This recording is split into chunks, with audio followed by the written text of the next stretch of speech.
Hey everyone, welcome back to the InfatuAsian podcast. Today we are talking about a movement to save Cantonese language programs near and far.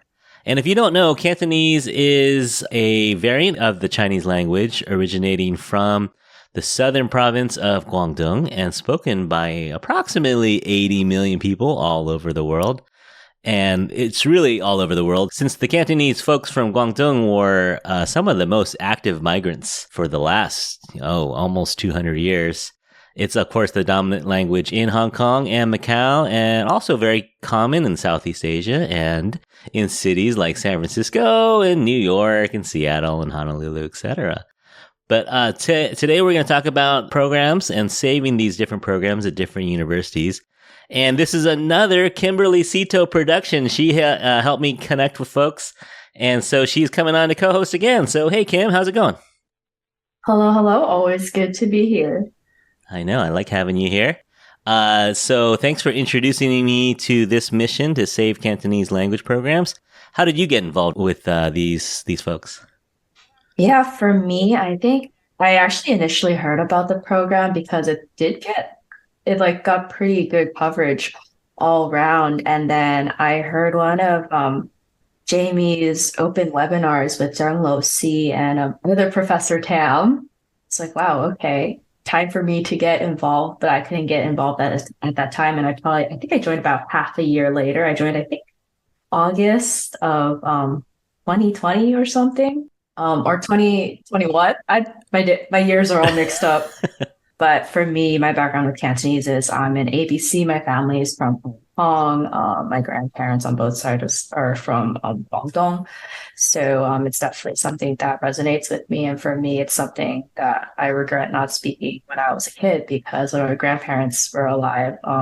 It was something that I didn't do with them. And it's something I really regret. And now it's kind of me refining kind of my Cantonese identity through language. Yeah. And that's kind of how I ended up here. Yeah. All right. So you're going to help me introduce one of our guests, but let me start by introducing one of our two special guests today. Joining us from New Haven, Connecticut is Jamie Tam. Jamie is the president of Save Cantonese and is also an assistant professor at the Yale School of Public Health.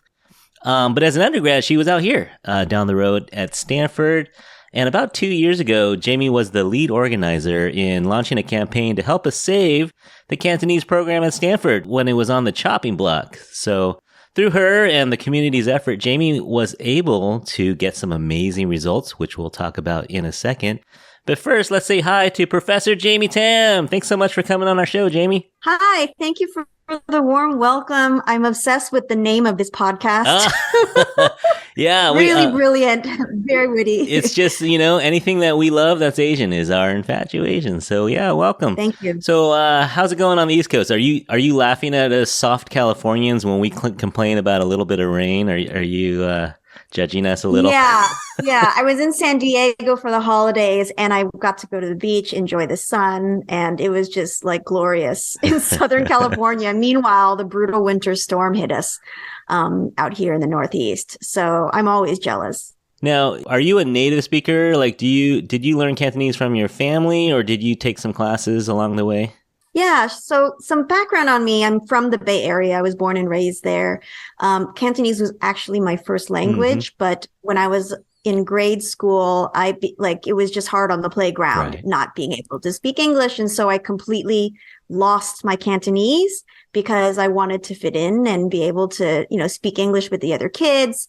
And I just sort of went through a lot of sort of internalized racist experience where you shut down the culture that you're from and you refuse to use chopsticks. I was just an awful kid to my parents. And it wasn't until later when I was a teenager when I really was like, I wish, I'd gone to Chinese school every Saturday, but it was always for Mandarin and no one in my family speaks Mandarin. And so, Cantonese was the way for me to stay connected to my family, and I couldn't speak it well. I could say like "gong hei fa toi," and I could give dim sum. Like I can order stuff in dim sum. Like I can order stuff at a dim sum restaurant, but I couldn't really have conversations. So when I started college at Stanford, and I realized that Stanford was one of a small number of colleges and universities that offer Cantonese language programs, I enrolled, and I ended up taking Cantonese classes from freshman through senior Oh, year. wow. I spent a summer studying abroad in Hong Kong. And so Cantonese language classes really changed my life and helped me to reconnect with my heritage and who I am, and like repair a lot of the harm that both me and my family had to endure in a, English dominant society. Yeah, yeah. So that's my background. Yeah. No, I bet there's a lot of folks out there that can relate to your story of just trying to shut down your roots just for the sake of assimilation, trying not to stand out. When you're a kid, you don't want to be the one that stands out. You just want to be the one that blends in. So we'll talk a lot more about that. But yeah, thank you so much for joining us, and thank you for your efforts as well. Thank you. Yes, and I wanted to introduce our next guest. We have Julia, a San Francisco native. Julia Quan, or Guan is a health educator, community doula, and is the founder of Save Cantonese at CCSF. That's the City College of San Francisco, for those of you guys who don't know the acronym. And Julia kind of came about because unfortunately the same thing happened at CCSF as it did in Stanford, where the language program was put onto the chopping board. And she's been so involved these past 2 years in both Save Cantonese at Stanford as well as CCSF. And I'd like to welcome Julia. Yay, hey, Julia. Hi, thank you for the warm welcome. I just love hearing Jamie's story all over again. I've heard it a lot, but every time I hear it, it gives me chills because it's so relatable. What's your story like? How did you learn Cantonese?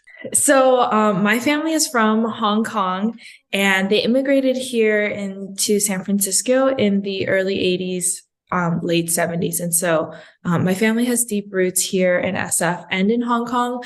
I myself, I spoke Cantonese as a kid. My grandparents didn't speak any English at all, but very similarly to Jamie, I found assimilation not only a necessity, but I found it as something that I think I wanted to do just to fit in. I went to a white high school, and I remember I cringe thinking about this now, but I remember thinking like, oh yeah, like my Chinese isn't that good, but that's okay because none of my friends speak Cantonese anyway, so it doesn't matter. And when I think back at the mentality I had back then, I cringe. I feel like so much shame around that. And it wasn't until I was in college and being in healthcare. Oh yeah. When working in healthcare in SF, majority of patients who are Chinese and even Vietnamese too, in San Francisco speak Cantonese. And just my limited Canto and not being able to speak with people fully, it really motivated me to go back to community college and take Cantonese language classes, not only to be able to speak to members of my family, but to make sure that people are receiving culturally competent and linguistically inclusive care. Yeah, no, super important.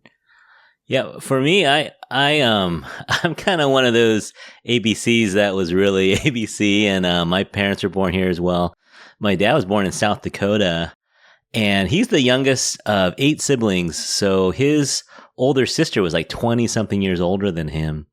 So this was way back. I'm way older than you guys. So this was way back in the 30s and 40s. So, you definitely didn't want to stand out back then.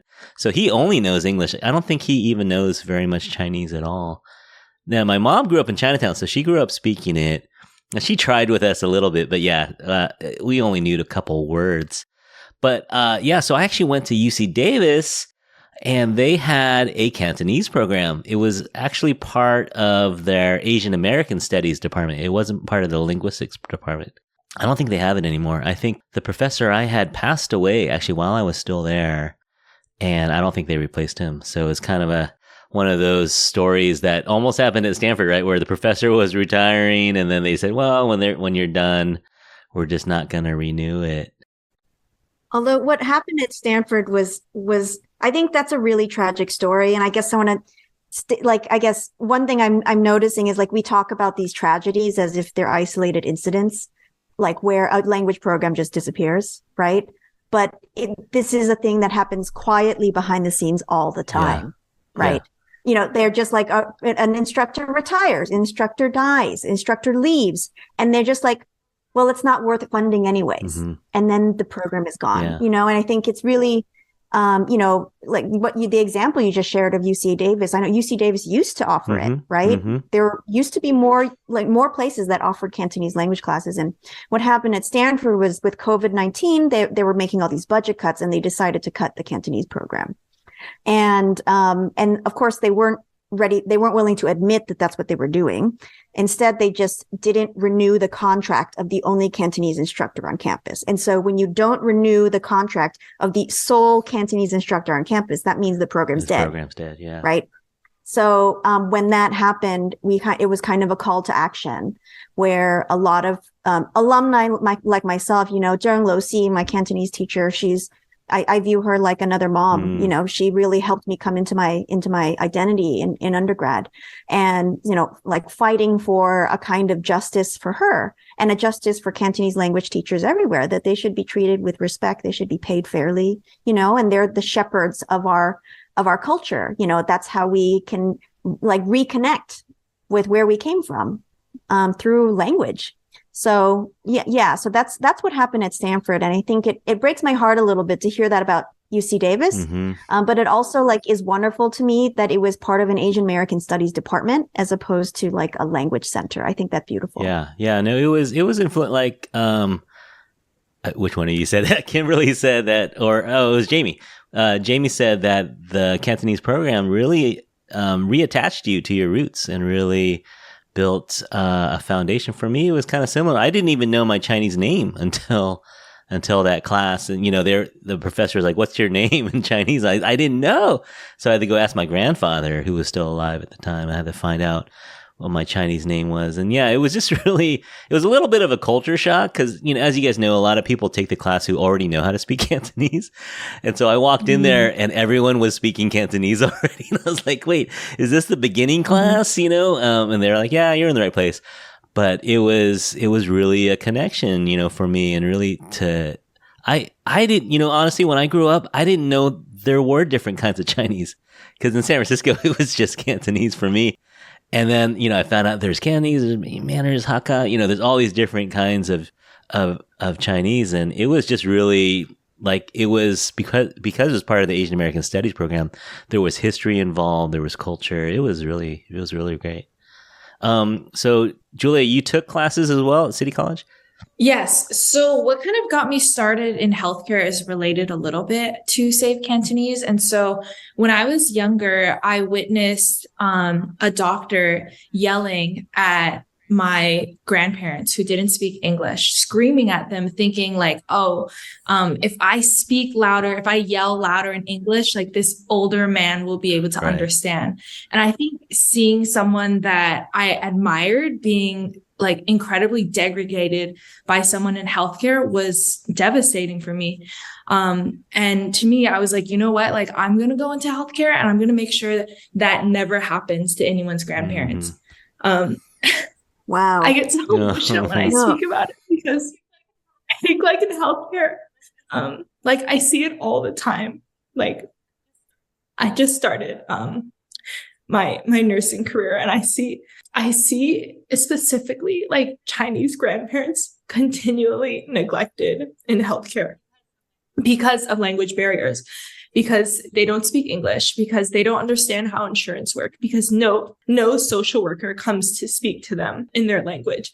Or, for example, one of the language access laws in San Francisco has demonstrated that Cantonese speakers are more likely to call in for services, but only 1 out of 10 of those services can be fulfilled because there's such a lack of Cantonese speakers. And so when starting this movement, sorry, I get super emotional talking about Don't apologize for being emotional. That's okay.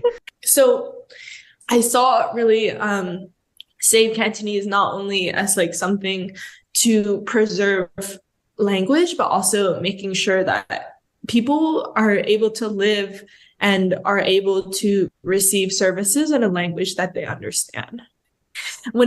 I think that's why I love the Save Cantonese movement so much. And that's why I see it very related to my career in healthcare. But Okay, I'm trying to remember what the original question was. Oh, yeah. So I was taking classes at CCSF, and I was in a Cantonese class when one of my friends asked, hey, professor, like, are we going to take Cantonese 10C or 10D next semester?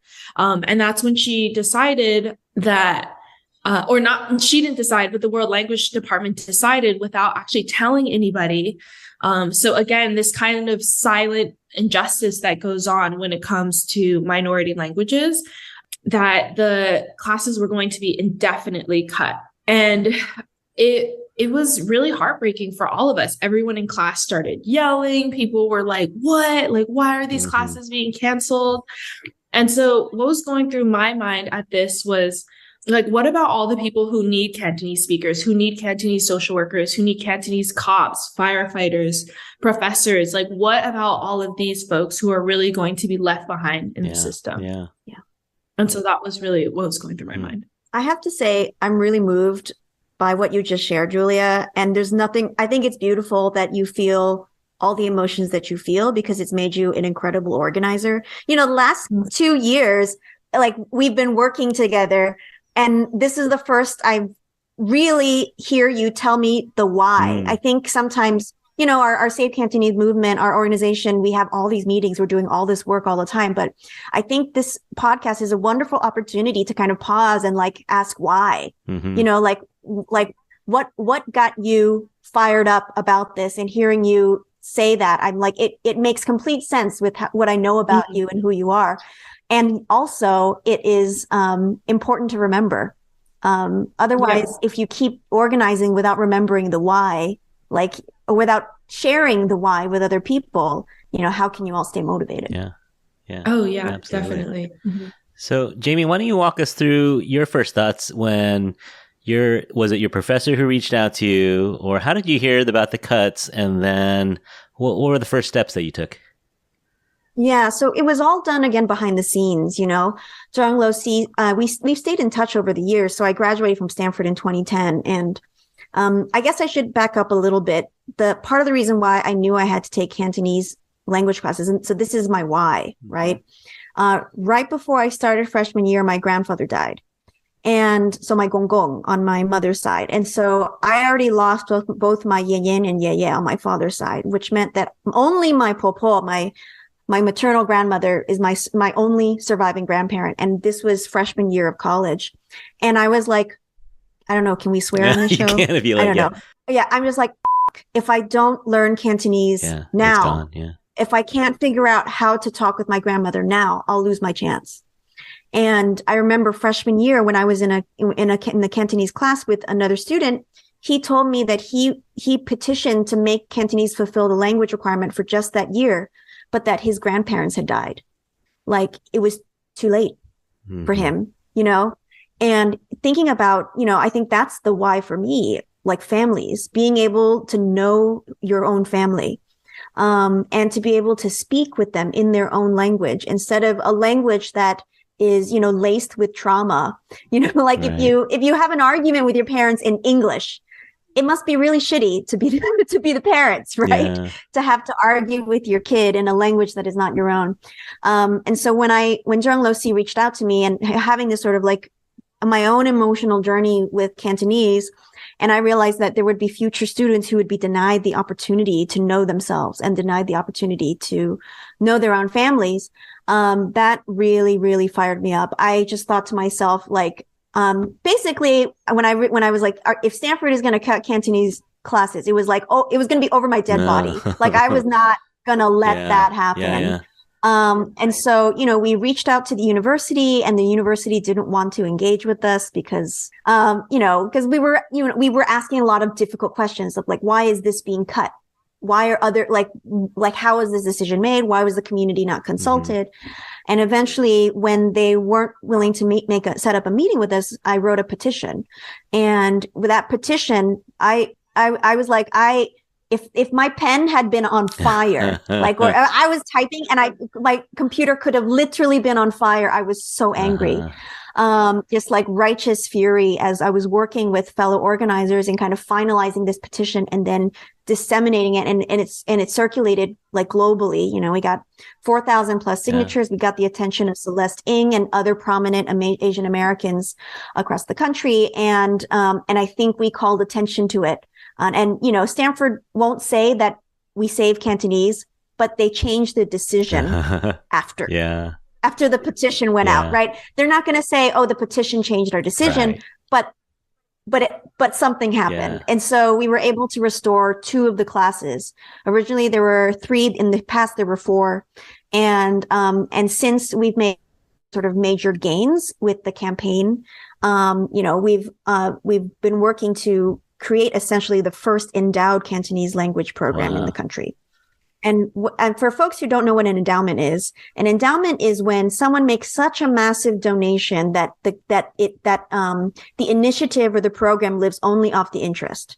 So because of our campaign, we caught the attention of a Hong Konger who's based in the US and he and his company decided to make a $1 million gift. Oh, wow. That would endow Cantonese language classes at Stanford. And so 5% of $1 million is enough to fund 2 Cantonese classes for all time. Wow. You know, and that's what we want. We want long-term solutions. Right. You know, at Stanford, the long-term solution is an endowment. And we're still looking to raise another $1.5 million to fully endow the program. So we're basically halfway there. But, you know, the work that Julie has been doing with the City College of San Francisco campaign is also about a long-term solution for Cantonese. And I'll let Julia say more on that. So when it comes to sustainability of the program, the problem with the Cantonese classes at CCSF was that they weren't associated with, number one, a state-funded certificate. So almost every single language at City College has some sort of language certificate, whether that's German, French, Mandarin, Italian, Spanish, all of these were associated with a certificate. Now, with Cantonese, even though the language has been around for a really long time at the college, there was 0 certificate. Similarly to Stanford too, when a teacher retired or when they passed away, it's very silently, no other Cantonese professor was hired. So at one time, there were actually 5 Cantonese professors at City College versus now there's only 1. And so there's this kind of like silent, I don't know what the word would be, like silent or something. Yeah, like silent takeaway of the language that just it wasn't allowed to come back, or the school didn't see it as something important enough. Yeah. Now with City College, for us, like, you know, we would love to take private funding, but I think because it's a state and city funded college, even when we offered to fundraise money for the classes, it wasn't accepted, or it was so it's all up to the voters. But you were able to get the certificate instated, so you can get a Cantonese certificate now. Yes, you can get a Cantonese certificate. This is one of the first in the community college level, and this is really special too, because this was a very, very grassroots effort.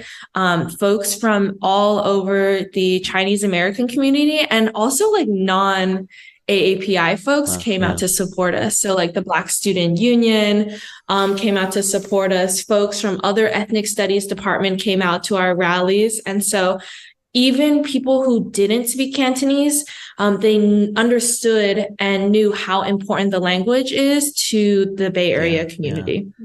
Yeah, I think the other thing that is like, I guess, I think there's another sort of justice element here, which is that Cantonese people from Guang Dong built San Francisco. Absolutely, yeah. Like they built San Francisco. And who do you think built Stanford? Stanford got rich off of railroad workers from where? Guang Dong, so much irony. These were Cantonese. Cantonese railroad workers built Stanford. They are the reason why Stanford is so wealthy. And one big looming question for me is like, how much of Stanford's endowment is because of Cantonese people, right? Like, what was it that Cantonese people brought to the Bay Area, to California, to the American West, to the nation as a whole? And so I think to kind of not just devalue the language and the culture, but devalue the labor, right? A lot of labor exploitation took place in the 1800s with all these like Cantonese migrants. And I think, when we talk about, like programs being cut, classes being cut, it also means moving full-time professors to part-time. And it also means moving part-time to hourly, right? And so I think that's the other part of it that feels really insulting, that, Cantonese labor is again being cheapened and devalued and exploited, when what we need to do is pay teachers fairly and fund these programs so that they can sustain themselves and so that they can thrive.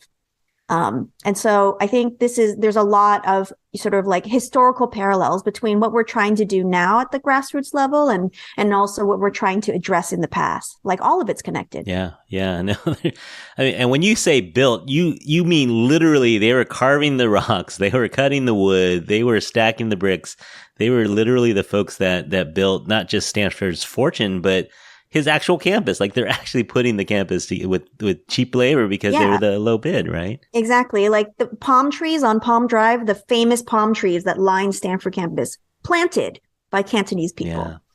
So I think we have to and I think that's why for me, I felt that, saving Cantonese was also about, on some level, Stanford starting to acknowledge its debt to Cantonese people. At the very least, at least offer the language. I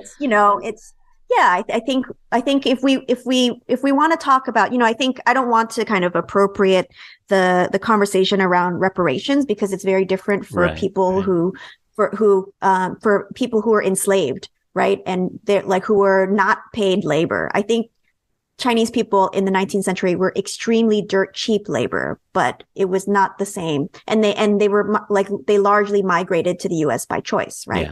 But I think there is this broader problem of of labor exploitation. And what do we owe people? And the generations that came before us? What do we owe, families and that came before us and that are descendants of the railroad workers? Yeah, for sure. So you guys got some huge gains, some huge victories. What else is on tap for you guys? You guys are still working. I still hear the energy in your voice. I still hear the passion. But what are some things that Save Cantonese is working on? So we are broadening our movement. We're not just thinking about Stanford or City College San Francisco. We're thinking about Cantonese programs everywhere. And it's really an exciting time because we just launched the world map of Cantonese programs on our website. Very cool. Yeah. So if anyone wants to know where they can find a Cantonese language program, you can go to savecantonese.org/map. From kindergarten up. K through 12. Adult classes if you're not in a university or if you're not a child. And so what we're working on is building a database of every Cantonese program that exists. And part of the reason why I think building a database is so important is because, again, when these programs disappear, it's like no one's watching. No one's got their eyes on when a program disappears. And so by collecting this information and checking the sort of, is this program still active? Is it gone? Why is it gone? I think by sort of gathering this information, we can start to let people know, like if you're thinking about cutting this program, someone is watching, and I think that's what it means to maintain a sort of movement and be kind of ready at a moment's notice when something goes down. So I think all of what we're trying to do is to broaden our work and encompass Cantonese programs everywhere that are under threat. Yeah. Julia, what's going on at City College? You guys working on some more stuff? Ooh, okay. Well, the fight for Cantonese at City College, it was a really uphill battle. Getting the certificates felt like a fight for our life. Late nights, the professor who was teaching Cantonese wasn't able to get a lot of the resources that she needed to make these certificates. And so on our team, on our side, we were actually the ones writing the paperwork and trying to push the paper through the bureaucracy to get these certificates even started.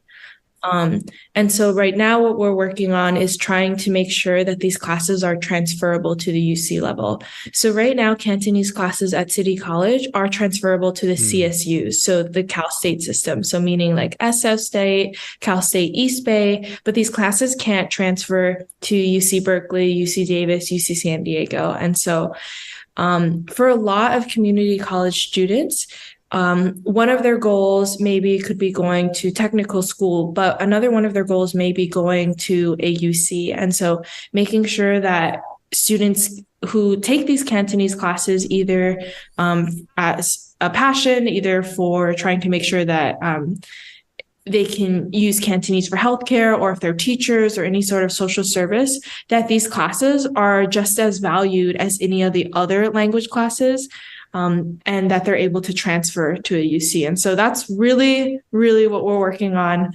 right now. I'm just really glad that you guys are doing what you're doing and keeping these programs alive for the future generations of people who want to learn Cantonese. Kim, you want to tell people where they can find out more about these programs, as well as keeping up with what Save Cantonese is up to? So if you guys would like to learn more and keep up with Team Save Cantonese and what we're doing, you can check us out at our website, which is savecantonese.org, and follow us on Instagram, Save Cantonese. And for City College, follow them at Save Cantonese _CCSF. And feel free to check them out. Yeah, go see that. They have a bunch of different headlines on their website. You can see, what did you call it, Jamie? The world map? The world map of Cantonese programs. The world map. So, it's really cool. I was on there for a little while. I was like, they have that there, like you wouldn't know, you wouldn't think, right? But the diaspora is wide, and there are Cantonese speakers all over this world. I'm sure you guys have stories too, but I love traveling and finding like a Chinese restaurant in Paris or a Chinese restaurant in the UK and hearing people speak Cantonese. It's just kind of a trip, but it's always fun. So everyone, go follow Save Cantonese. Either follow both, Save Cantonese _CCSF or Save Cantonese for Stanford and beyond.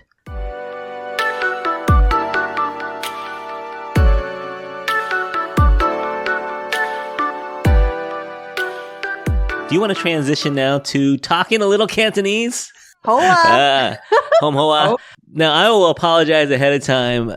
When I speak Cantonese, people ask me to stop usually. But my tones... Oh, that happened all the to time. me too. I was ordering, and I was ordering at Chang Hing's. For any of the listeners who love roast duck, which I'm sure all the SF people who live here, you know what I'm talking about, right? Noriega? Noriega. Okay. I was like, and he's like, just speak English. I know. What? Happens to me all the time. 好好喎，你啱啱講都唔錯。Yeah. He's like, 講英文啊. And I was like, oh, okay. Oh man. So my wife's family is from Hong Kong, and so when I first married into the family, there was these two kids. They're in their 20s now, but they were like 10 years old. And I would show up and they would say, speak Chinese. Like they were super excited. I was like, oh, you want to hear me speak Chinese? All right. Let's do this.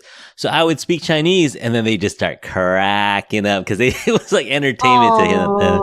But you know what? I love using it. You know what? My wife, when we're at a restaurant, she defers to me to order, even though she knows I'm not good. But she's more shy about her Cantonese than I am. I'm just, Really? I'm willing to, I throw it out there. I'm willing to, throw it out. But yeah, she gets a little shy about it sometimes. Oh, so. Yeah. All three of us have Hong Kong connections. I don't know, Kimberly, if you have a Hong Kong connection too. Yeah, but I consider myself a Hong Konger, actually. Yeah, my family's from Hong Kong. Yeah. My roots are in Toisan, Toisan and Hoi Ping. So, Hoi Ping. That's a lot of us here. My dad's side is Hoi Ping too. Yeah. Yeah.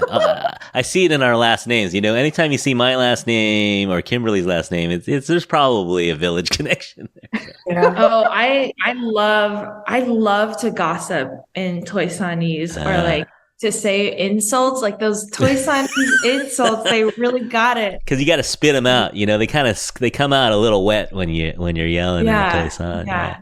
For those who don't know, these are villages around Guang Dong who have slight variants to Cantonese. You could probably most Toisan people can understand Canto, right? Yeah. Yeah, I mean, especially in the States. Yeah. I mean, a lot of the early migrants specifically spoke Toisanwa, right? Yeah. And I think they're similar to kind of like Cantonese that you would hear in Hong Kong, but it's also very, very different. They're technically linguistically under the same sort of family tree for language family tree, but they're kind of they are kind of parallel languages, but different. Like because in their purest form, they sound very different. And you probably wouldn't be able to understand. I think I grew up as a kid kind of knowing kind of like a mix of everything. But as a kid, I always thought it was just Cantonese, right? Because my parents are gonna tell me like this is some dialect, right? It's just gonna confuse me. And then as I grew older, I was like, wait a second. I'd be at a restaurant and they speak Cantonese, right? And some of these toy sound words would come out, and I'm like, what? And I'm like, oh, I'm sorry.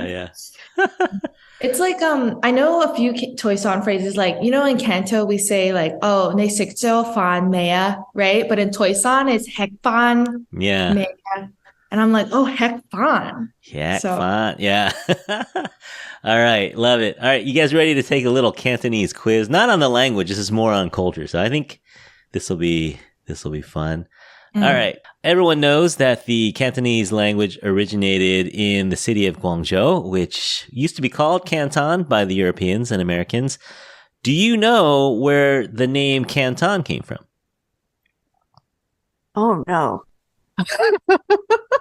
Oh dear. Yeah. All right. I always thought about this question, but I don't know. It's weird, right? Because it is like Guangzhou. How did that become?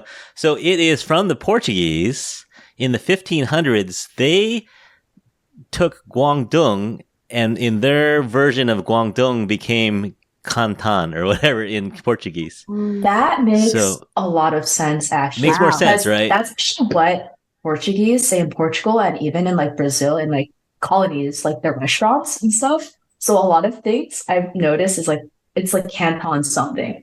Because I've been to Portugal and Brazil, and it's quite interesting to see. So that makes a lot of sense. Wow. So they thought the city was Guangdong, so they called it Canton or Guangdong or so, whatever they said. They got it wrong. Same with Macau. Do you guys know where Macau came from? The name Macau? No. So when they landed in Macau, the Portuguese landed at this temple called the Temple of Ama. And so they asked the sailors, hey, where are we? They just landed. They go, where are we? And then the people at the temple said, so I don't know how to say it, but the Temple of Mago, and the Portuguese said, oh, we're in Macau. So they started calling it Macau. I know, super random, right? But the Portuguese, they have their way of messing things up. For hundreds of years, they mess things up, but it sticks. Sometimes things stick. All right. I think you'll know this one. All right. So approximately 80 million people speak Cantonese around the world. Can you name, now this is according to this one, I think it's called Geeky Glot website. According to Geeky Glot website, what are the top 4 Asian countries that speak Cantonese other than China, and the top 4 Western or European countries that speak Cantonese? Okay. So we know one for sure, right? Yeah. So the top 4 countries where Cantonese speakers are located, the largest number? Yeah, I think it's number. Yeah, I think it's number. Okay. And these are countries that are not China. Well, so the first 2 are now part of China. But they didn't used to be. Yeah, Hong Kong number 1. Hong Kong number 1. I mean, I guess technically Hong Kong is a special before 1997. Yeah. Okay. So Singapore has a lot of Cantonese speakers. I think that's number 5. So think Macau number 2. Yeah. Oh, okay. Sorry. They're both technically, yeah. Okay. They're SAR, yeah. Someone mentioned it earlier. Is it top 4 Asian countries? Yeah, top 4 Asian and top 4 non-Asian countries. Okay, I feel like if not Singapore, Vietnam has a lot of Cantonese. Vietnam number 3 and number 4. Taiwan? I don't know. Malaysia? Starts with them, Malaysia. Okay. Julia. Yeah. So I think the 4 top Asian countries, not China. Well, again, before 1997, 1999. Hong Kong, Macau, Vietnam, Malaysia. Okay, so top 4 non-Asian countries that speak Cantonese. Australia. Magok. It's, Australia, I think, was on the list, but it's a little further down. Oh, The UK. the UK. UK, yeah, UK number 2. Canada. Canada number 3. Okay. Kim's on fire. Wait, hold on. So This we one's have hard. Number 4 is a little tricky. What's the fourth? Canada, US, UK, Portugal? Australia. No, it's one that I didn't think of. France. It is What? France. Yeah. Fuck, guac. They had I think they had a lot of dealings with Asia as well. But yeah, Cantonese speakers in France. I think And it's I because saw of that- like French Indochina, so like kind of like that Southeast Asia, like colonialism Yeah. going on. Yeah, and then maybe just people landing in the UK or something end up in France too. But yeah, so those are the 4. Well, again, according to this one website, so I don't have any actual proof of those. But yeah, you did well though. You did real well. All right, now this one is kind of fun too. Can you name 2 words other than food? So like lychee doesn't count. Can you name 2 words, not food, that English borrows from Cantonese? Chow fun. Not food. Chow. Oh, hold on. You said no food. No, chow counts. Chow counts because when you say, "Oh, this is some good chow," Oh, Okay. You know- versus chow mein. or like puppy chow or whatever, like this is good chow. That comes from the word chow, like from chow mein. Yeah. So yeah, you got one. All right, Okay. can you think of another one? So it Another borrows from English. No, but English borrows from Canto. Wait, Other way English around. So Oh, so chow is an Yeah. English word that we use to describe food, but it comes from Cantonese. word that comes from Cantonese. I mean, dim sum. Dim sum. That's Oh, it's food. still a food thing. Yeah. Dang. Yeah. No, but it's interesting. When you're in Australia, they say yum cha.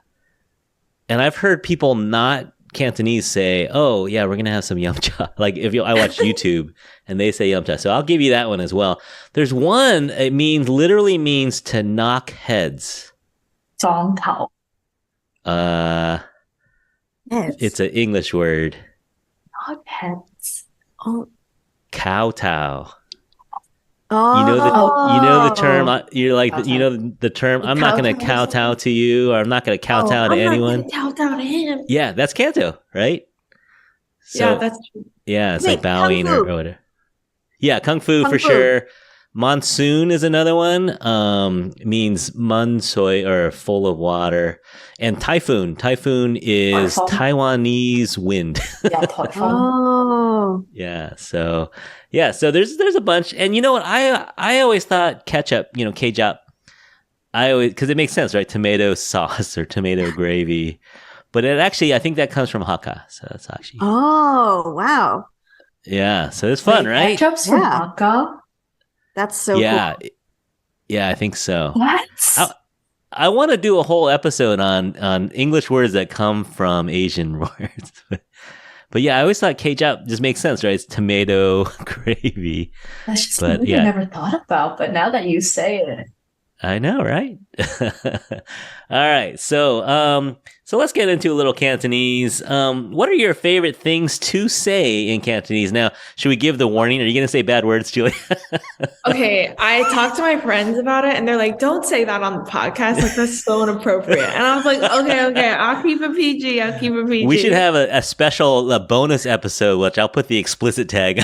Oh my God. Yeah, because I'm a San Francisco Chinatown kid, so like It's- cussing in Canto, it's that's gritty. just like every day. Yeah. Yeah, no Like, kidding. You gotta insult somebody, then you gotta insult them, their ancestors, 8 generations back, and that's how you're gonna greet your friend.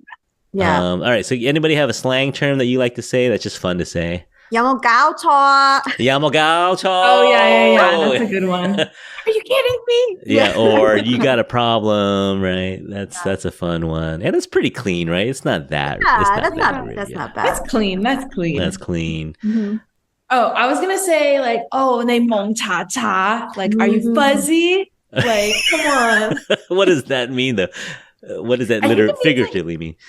I think it means like, oh, you're not like hey, you don't get it? yeah, like you're not thinking Oh, right. your Like, brain is fuzzy. Yeah, your brain is Yeah. fuzzy. Yeah. clouded judgment. I like one. Do you guys know what fong fei gay means? 放飛機. Yeah. To fly the airplane. To fly the plane. but it means when you stand up someone, when you flake out, or yeah, my pronunciation. Sorry, everybody. Oh, no. I was repeating it. Your pronunciation is fine. I'm just trying to memorize it by saying it out loud. Yeah, it's like if someone doesn't show up, like, oh, Julia von Fege, means that you flaked out. All right, you got any other idioms are fun? You got any idioms? Oh man. You know what might be fun is, okay, on the count of 3, like I don't know that many bad words, but say your favorite bad word in Cantonese and I'll bleep it out. So the audience will have to guess what you said. Okay, I love that. All right, and go on for a while. Like do your best insult. Like go on for a while. All right, ready? 1, 2, 3. Oh man! All right, that'll be fun. So the audience has no idea what we just said. So. All right. Do you guys have a favorite Cantonese song, movie, TV show, or YouTube channel that you watch? Oh man, there's so many. There's a lot, but I love watching Cantonese with Brittany and Cook with Lau. Made with Lau. Yeah. Made with Lau. Yeah. Yeah, he's good too. He just goes for it with the dad. Just goes for it with the Cantonese. He's not holding me back. I love that show too. Yeah, I love that show. I grew up with a lot of like 80s, 70s types of music. Oh, okay. Because my parents really liked it. So I love anything from that era.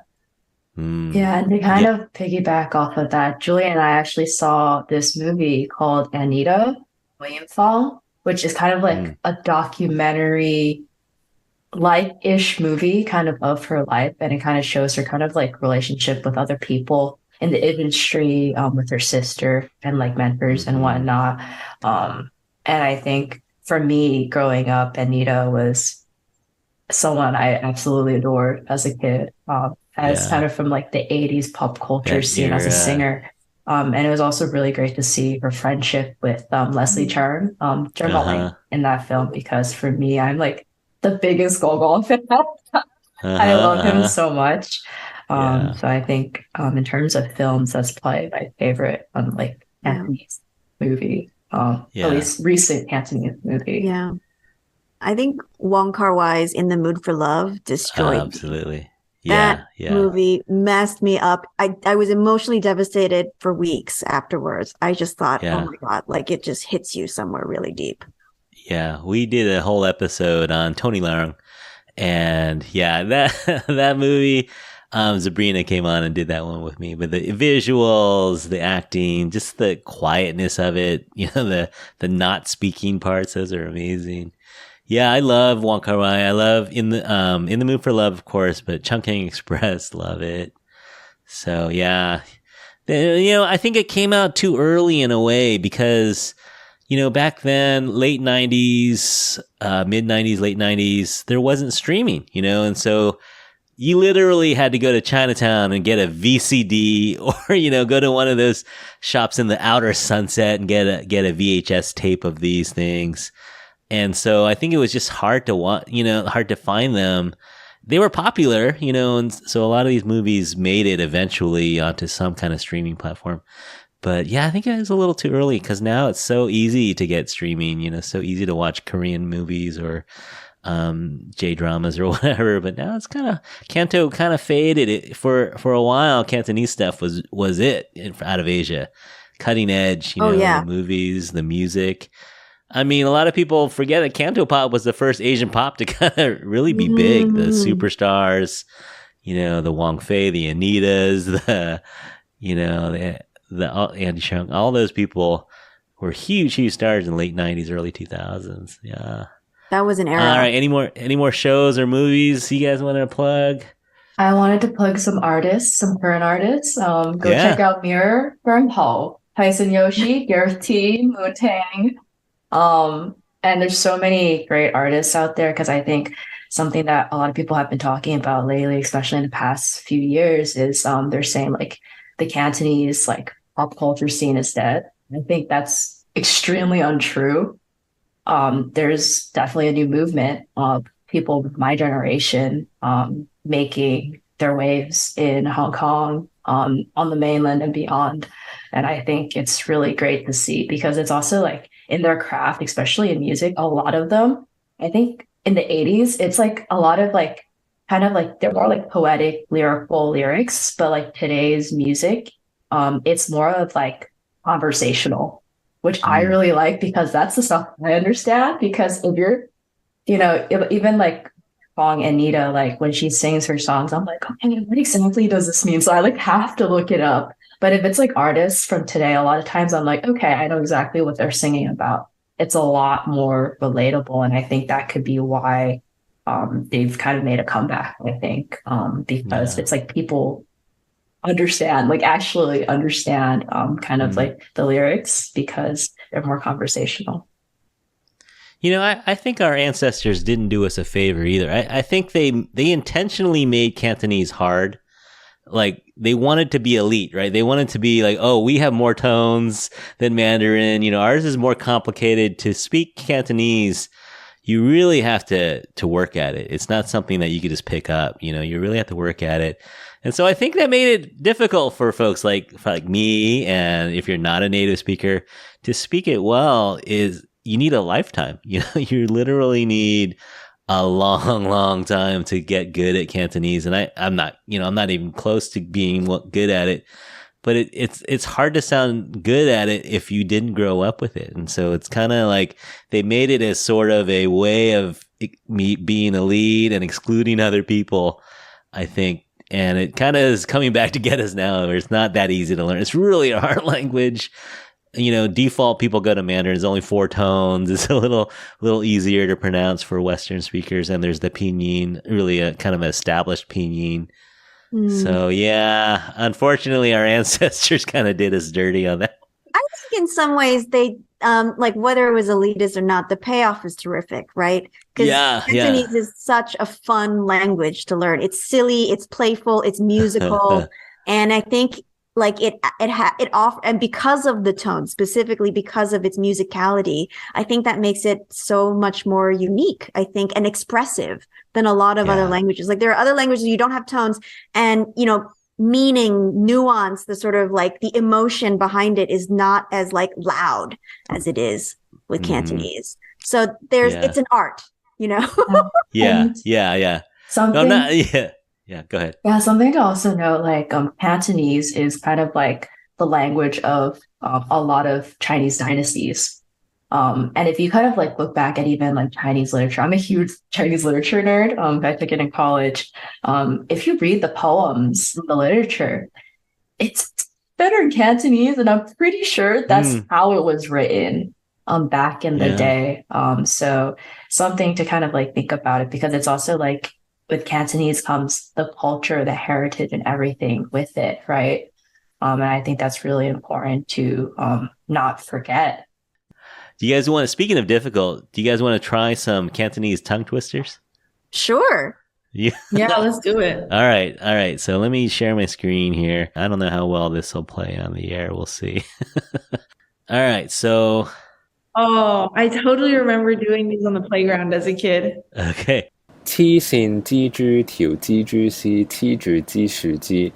So it means the crazy spider's spider thread is stuck to the branch. Okay. Anybody want to take a stab? I can't do it. 黐線蜘蛛條蜘蛛絲黐住支樹枝. Not bad. Yeah, I'll give you that one. That's good. All right, let's try the next one. Next we have 入食物實驗室撳緊10個緊急掣.